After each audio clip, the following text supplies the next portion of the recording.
Look, I've loved my Dallas Cowboys since I was 10 years of age, and I am trying with all my might to get excited about a new Dallas Cowboy coach, and I'm having a hard time because they already have a coach. They've had a coach for a long, long time.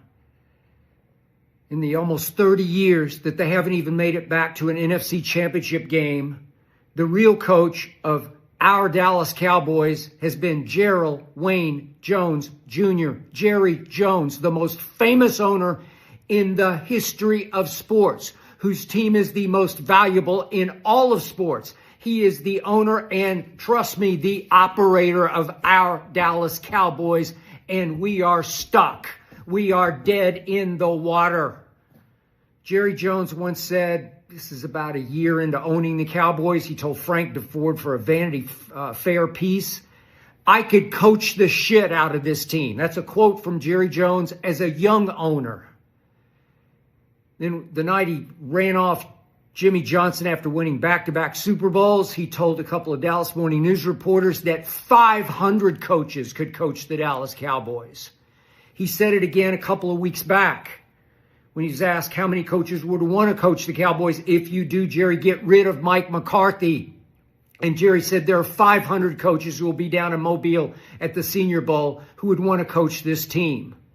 Unfortunately, Jerry, there are 10 or 12 who could coach the shit out of your team who don't want to coach your team because of you, because they wouldn't want to have to live with you, because they knew they couldn't.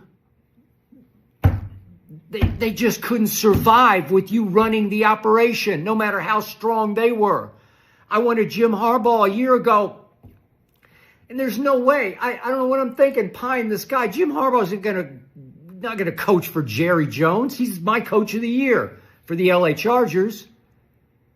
I mean, come on. Troy Aikman nailed it the other day, as in put the final nail in our coffin. Troy Aikman, who knows the Dallas Cowboys inside and out. He condemned Jerry Jones without even having to speak his name. He said on ESPN this past Monday, ahead of that Rams game, this is what Troy said. I'm going to read it one more time I'm sure you saw it. But as far as being a coveted job, he said, of the Cowboy job, I don't know that is accurate. What? They're the Dallas freaking Cowboys, Troy. And he continued, the Cowboys are obviously a high-profile job. Whoever is head coach of that team is certainly going to draw a lot of attention.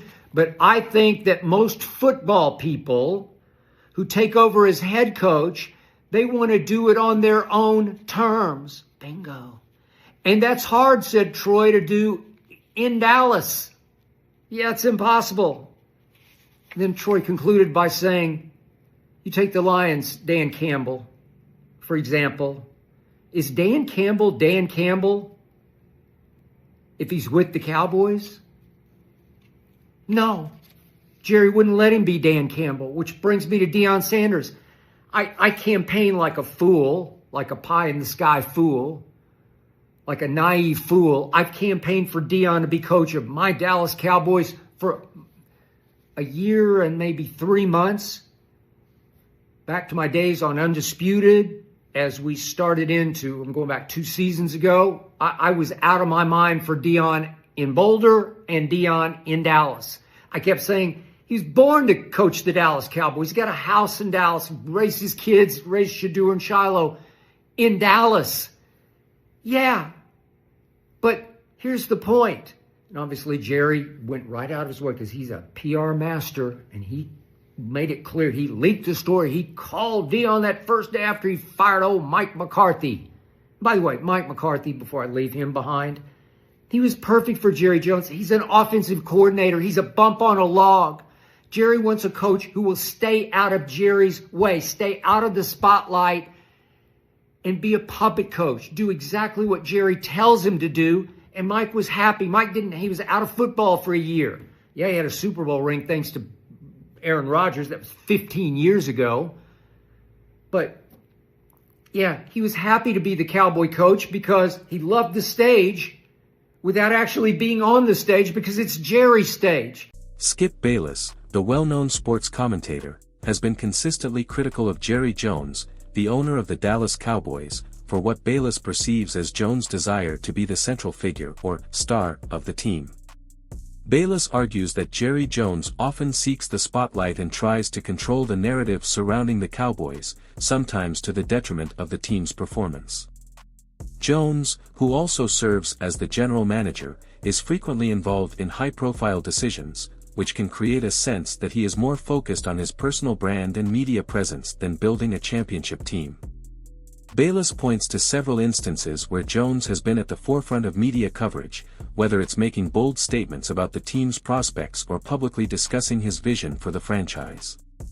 This visibility, according to Bayless, can sometimes overshadow the actual performance of the players and coaching staff.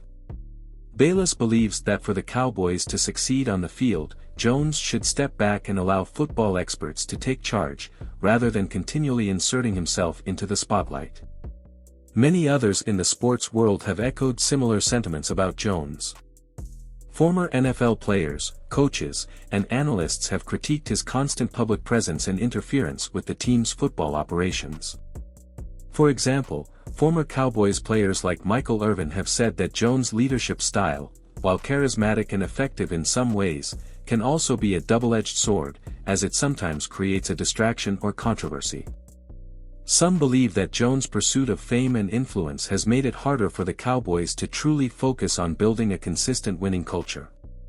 Moreover, sports media personalities like Colin Cowherd have noted that Jerry Jones' public persona often takes attention away from the actual football product, suggesting that the Cowboys' struggles in recent years could be partly due to Jones' need to be the face of the franchise.